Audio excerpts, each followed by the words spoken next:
সুপ্রিয় দর্শক, আরজিকর কাণ্ডে মহিলা চিকিৎসকের মৃত্যুর ঘটনায় এখনও পর্যন্ত তদন্ত চালিয়ে যাচ্ছে কেন্দ্রীয় তদন্তকারী সংস্থার সিবিআই আধিকারিকরা। সিবিআইয়ের তদন্তের প্রেক্ষিতে দোষী সাব্যস্ত হয়েছে ধৃত সিভিক ভলেন্টিয়ার সঞ্জয় রায়। সঞ্জয় রায়ের আমৃত্যু কারাদণ্ডের নির্দেশ দিয়েছে শিয়ালদাহ আদালতের বিচারপতি অনির্বাণ দাস। ফাঁসি নয় জানিয়ে ফুঁসে উঠেছিলেন রাজ্যের মুখ্যমন্ত্রী মমতা ব্যানার্জি যে কেন সঞ্জয় রায়ের ফাঁসি নয়। তবে বিশিষ্ট আইনজীবীদের একাংশ মনে করছে বিচক্ষণতার সাথেই সঞ্জয় রায়ের ফাঁসির সাজা ঘোষণা করেনি বিচারপতি অনির্বাণ দাস।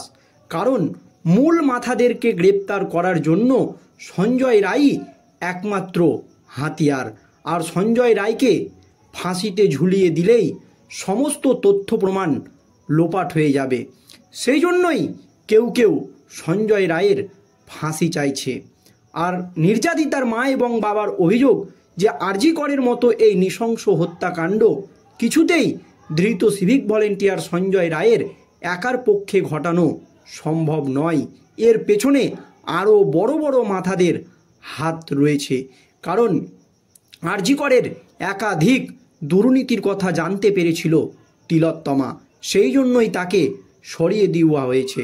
তারপরও নির্যাতিতার মা এবং বাবার অভিযোগ যে কেন শুধুমাত্র ধৃত সিভিক ভলেন্টিয়ার সঞ্জয় রায়ের সাজা ঘোষণা হলো।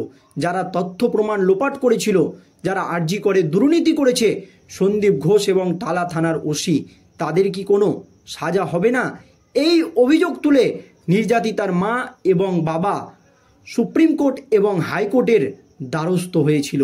আর এবার চরম পদক্ষেপ কেন্দ্রীয় তদন্তকারী সংস্থার সিবিআই আধিকারিকদের। শেষ রক্ষা হলো না সন্দীপ ঘোষ এবং টালা থানার ওসি অভিজিৎ মণ্ডলের কোনো কথাই শুনলেন না বিচারকরা। আদালতে দাঁড়িয়ে একেবারে বিস্ফোরক দাবি কেন্দ্রীয় তদন্তকারী সংস্থার। ঠিক কি হয়েছে আজ আদালতে দেখুন দর্শক।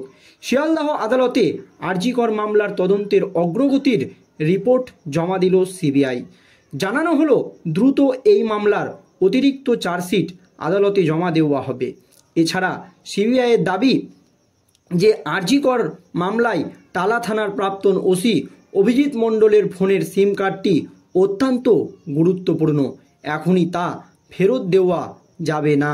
অভিজিৎকে গ্রেপ্তার করার পরেই তার সিম কার্ড বাজেয়াপ্ত করেছিল কেন্দ্রীয় তদন্তকারী সংস্থার সিবিআই আধিকারিকরা, তা এখন ফেরত দেওয়া হয়নি। অভিজিৎ এই মুহূর্তে জামিনে মুক্ত। তার পরিবারের তরফে সিম কার্ড ফেরত চেয়ে আদালতে আবেদন জানানো হয়েছিল। তার প্রেক্ষিতে কেন্দ্রীয় তদন্তকারী সংস্থার সিবিআই আধিকারিকরা জানায় ওই সিম কার্ড অত্যন্ত গুরুত্বপূর্ণ একটি প্রমাণ। ওই সিম কার্ডে অনেক তথ্য প্রমাণ লুকায়িত রয়েছে।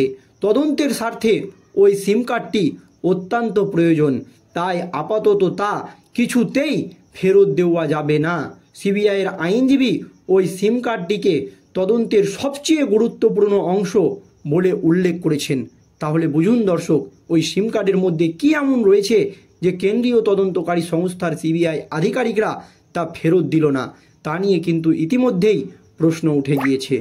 আরজিকর কাণ্ডে সিবিআইয়ের তদন্ত নিয়ে প্রথম থেকেই অসন্তোষ প্রকাশ করেছিল নির্যাতিতার মা এবং বাবা, এছাড়াও তার পরিবার। এই মামলায় প্রথম যে চার্জশিট সিবিআই দেয় তাতে একমাত্র অভিযুক্ত হিসাবে সঞ্জয় রায়কে চিহ্নিত করা হয়েছিল। সেই চার্জশিট অনুযায়ী বিচার প্রক্রিয়া এগোয় এবং শিয়ালদাহ আদালত সঞ্জয়কে দোষী সাব্যস্ত করে। তাকে আজীবন কারাদণ্ডের নির্দেশ দেয় আদালত। তারপর থেকেই প্রশ্ন ওঠে এই মামলায় বাকি অভিযুক্তদের কি সিবিআইয়ের বিরুদ্ধে তদন্তে ঢিলেমির অভিযোগ ওঠে। এই মামলার এর আগে আরজিকর হাসপাতালের প্রাক্তন অধ্যক্ষ সন্দীপ ঘোষ এবং টালা থানার প্রাক্তন ওসি অভিজিৎকে গ্রেপ্তার করেছিল কেন্দ্রীয় সংস্থা, কিন্তু তাদের বিরুদ্ধে সিবিআই সময়ে চার্জশিট জমা দিতে পারেনি। ফলে দুজনেই জামিন পেয়ে গিয়েছেন। অভিজিৎ মুক্তি পেলেও অন্যান্য মামলায় সন্দীপ এখনও জেল খাটছেন। আরজিকরে নির্যাতিতার পরিবার আদালতে জানিয়েছিল তারা সিবিআইয়ের তদন্তের কোনো অগ্রগতির বিষয়ে জানতে পারছেন না। তার ভিত্তিতেই অগ্রগতির রিপোর্ট সোমবার জমা দেয় কেন্দ্রীয় তদন্তকারী সংস্থার সিবিআই আধিকারিকরা। রিপোর্টে পরিষ্কার বলা হয়েছে, দ্রুত এই মামলার অতিরিক্ত চার্জশিট জমা দেওয়া হবে আদালতে, খুব দ্রুত। টালা থানার ওসি এবং অভিজিৎ মণ্ডলের বিরুদ্ধে যে অভিযোগ উঠেছে সেই নিয়ে চার্জশিট জমা দেওয়া হবে আদালতে। কোনো সাক্ষ্য প্রমাণ লোপাট হয়েছে কিনা তা জোর কদমে তদন্ত চালিয়ে দেখছে কেন্দ্রীয় তদন্তকারী সংস্থার সিবিআই আধিকারিকরা। এমনই কিন্তু কোর্টে দাঁড়িয়ে দাবি করেছে সিবিআইয়ের আইনজীবী। তা অতিরিক্ত চার্জশিটে জানানো হবে। সত্যিই আরজি কর কাণ্ডে কোনো তথ্য প্রমাণ লোপাট হয়েছে কিনা, এর সাথে আর কারা কারা জড়িত, এর পরবর্তী চার্জশিটে খুব শীঘ্রই তাদের নাম প্রকাশ করা হবে, এমনই কিন্তু জানিয়েছে সিবিআই। নির্যাতিতার পরিবারকে তদন্তের বিষয়ে অন্ধকারে রাখা হয়নি বলেও দাবি করেছে সিবিআই। তদন্তের স্বার্থে এখনই সব কিছু বলে দেওয়া যাচ্ছে না। তাদের দাবি, এই মামলার তদন্তের অগ্রগতির বিষয়ে একাধিক রিপোর্ট আদালতে জমা দেওয়া হয়েছে। সময়ে সময়ে অগ্রগতির কথা জানানো হয়েছে পরিবারের সদস্যদেরও।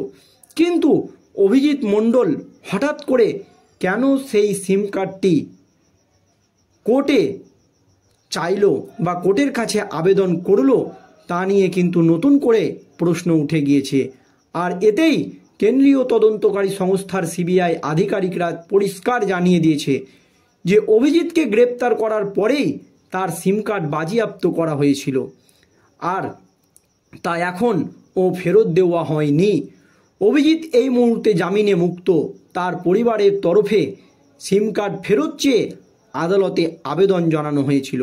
তার প্রেক্ষিতে সিবিআই পরিষ্কার জানায়, ওই সিম কার্ড অত্যন্ত গুরুত্বপূর্ণ, ওতে অত্যন্ত গুরুত্বপূর্ণ নথি রয়েছে, প্রমাণ রয়েছে, তাই আপাতত তা ফেরত দেওয়া যাবে না।